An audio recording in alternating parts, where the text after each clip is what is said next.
Assalamualaikum warahmatullahi wabarakatuh. Waalaikumsalam warahmatullahi wabarakatuh. Waalaikumsalam warahmatullahi wabarakatuh.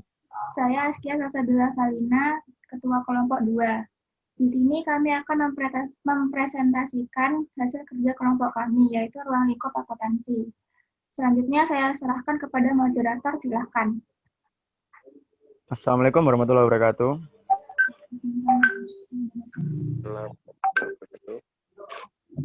Saya sebagai moderator akan memulai presentasi ini dengan bacaan bismillah. Selanjutnya saya serahkan ke pemateri 1. Assalamualaikum warahmatullahi wabarakatuh. Saya Fitria Mustika Putri sebagai pemateri 1.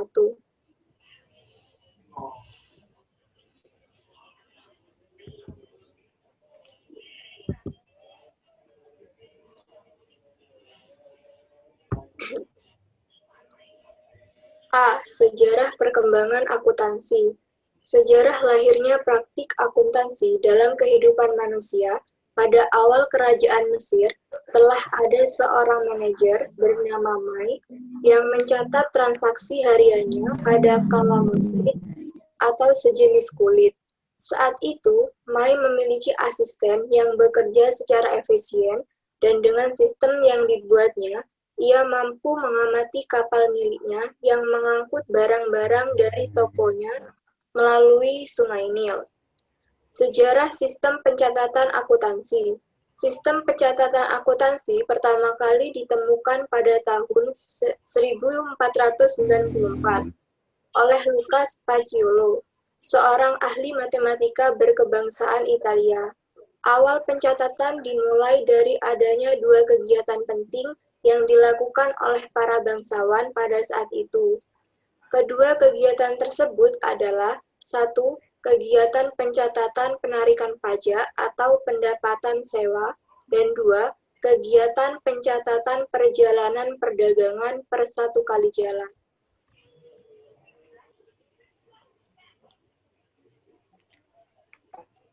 Bisa dilanjut pemateri 2.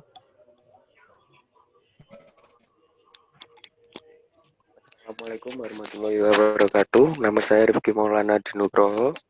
Saya akan melanjutkan perkembangan ilmu akuntansi. 3. Perkembangan ilmu akuntansi.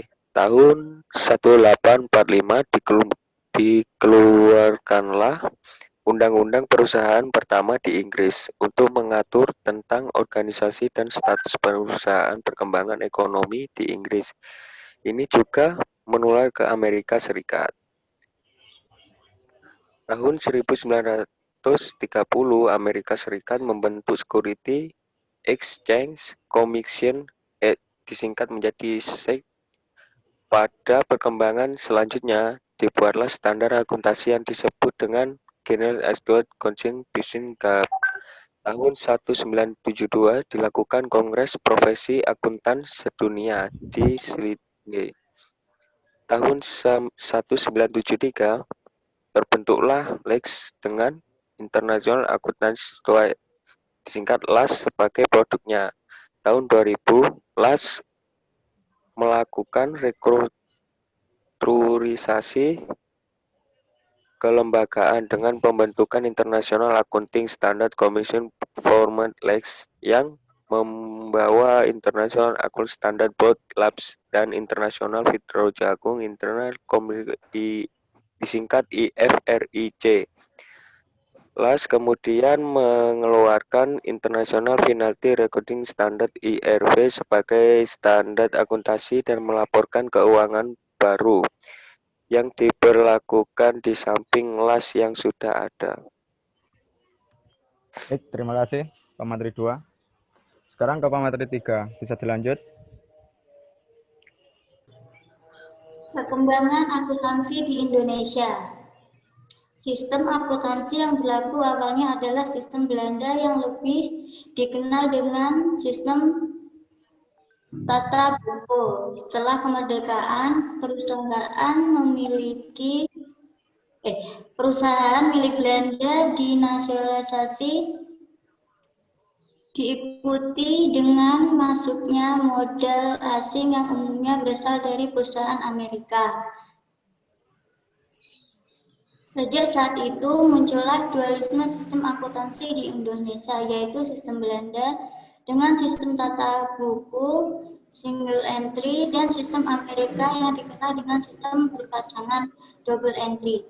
Pada tahun 1980, atas bantuan pinjaman dari World Bank, pemerintah Indonesia melakukan upaya harmonisasi sistem akuntansi sebagai upaya untuk menghapus dualisme dengan mendirikan PPA di 4 universitas.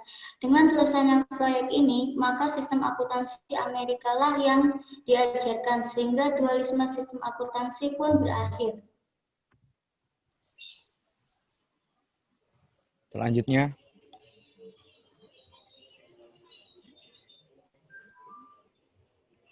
Assalamualaikum, saya Heri Lanam. B. Pengertian akuntansi. Akuntansi adalah suatu proses mengidentifikasi, mengukur, dan melaporkan informasi ekonomi untuk memungkinkan adanya penilaian dan keputusan yang jelas serta tegas bagi pihak yang menggunakan informasi tersebut.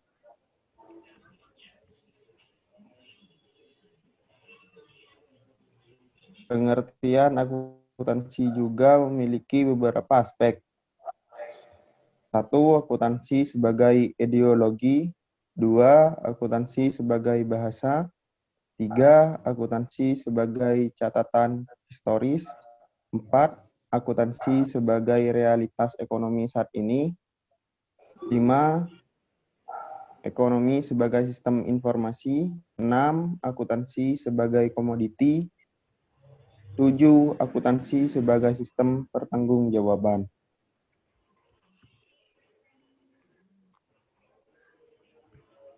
Materi selanjutnya bisa diteruskan. Perkenalkan, nama saya Risma Amalia. Di sini akan saya membacakan materi selanjutnya. C. Bidang pengetahuan akuntansi. A. Akuntansi keuangan. B. Akuntansi biaya. C. Akuntansi manajemen. D. Auditing atau membahas prinsip, prosedur, dan teknik pengauditan dalam rangka menentukan apakah laporan keuangan telah disajikan sesuai dengan prinsip akuntansi berterima umum atau BABU. E. Sistem akuntansi.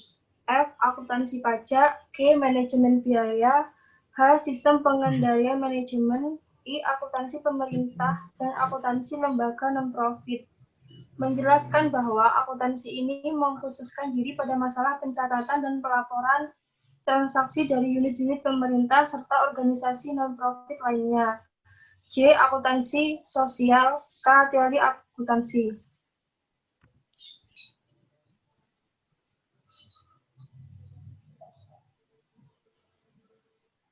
Selanjutnya, D. Pekerjaan akuntan.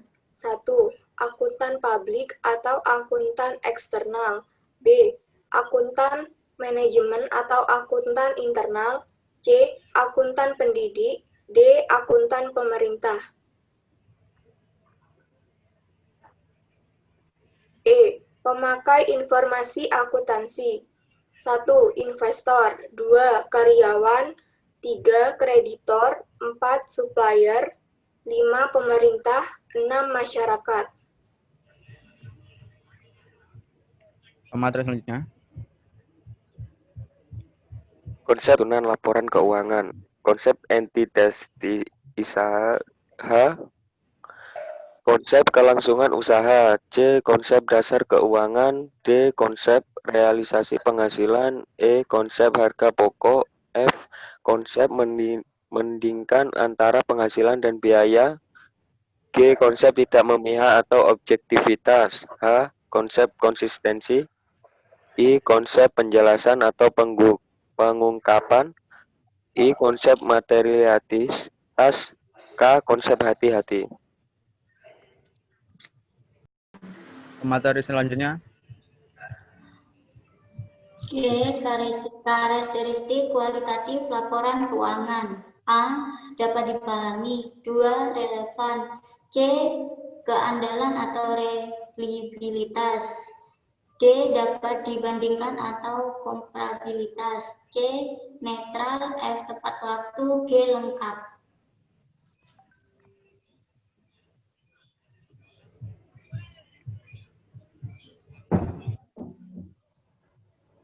Silakan.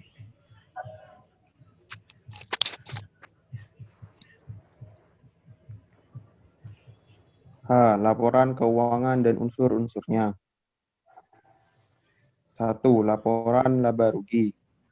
Pendapatan dikurangi beban akan menghasilkan perusahaan mengalami keuntungan atau laba ketika jumlah pendapatan melebihi jurni rehan atau pendapatan lebih besar dari beban. Sebaliknya, perusahaan mengalami keruh ketika jumlah beban melebihi jumlah pendapatan atau beban lebih besar dari pendapatan. Dalam laporan laba rugi terdapat format pendapatan, beban, dan laba rugi. 2. Laporan ekuitas pemilik. Laporan ekuitas pemilik terdiri dari modal, laba, rugi, dan pref atau pengambilan pribadi atau pembayaran dividen. 3. Neraca. Neraca menyajikan akun-akun real, yaitu akun aset, akun kewajiban, dan akun ekuitas.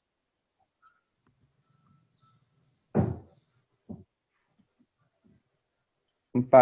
Laporan arus kas. Laporan arus kas adalah laporan yang menggambarkan arus kas masuk atau penerimaan kas dan arus kas keluar atau pengeluaran kas dalam satu periode tertentu.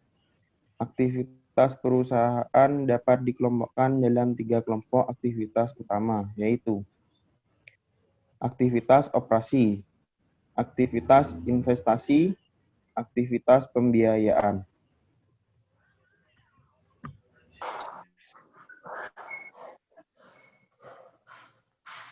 Baik, bisa dilanjutkan lagi ke materi selanjutnya.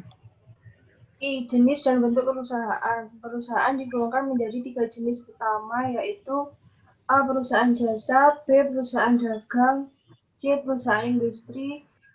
Berdasarkan bentuknya, perusahaan digolongkan menjadi A. Perusahaan perorangan, B. Perusahaan persekutu, dibagi menjadi 3, yaitu persekutuan firma, persekutuan komanditer atau CV, perseroan terbatas atau PT. Baik, materi sudah dibacakan semua. Selanjutnya saya serahkan kepada ketua. Baiklah, sekian presentasi dari kelompok kami. Kurang lebihnya mohon maaf. Wassalamualaikum warahmatullahi wabarakatuh. Waalaikumsalam. Waalaikumsalam warahmatullahi wabarakatuh.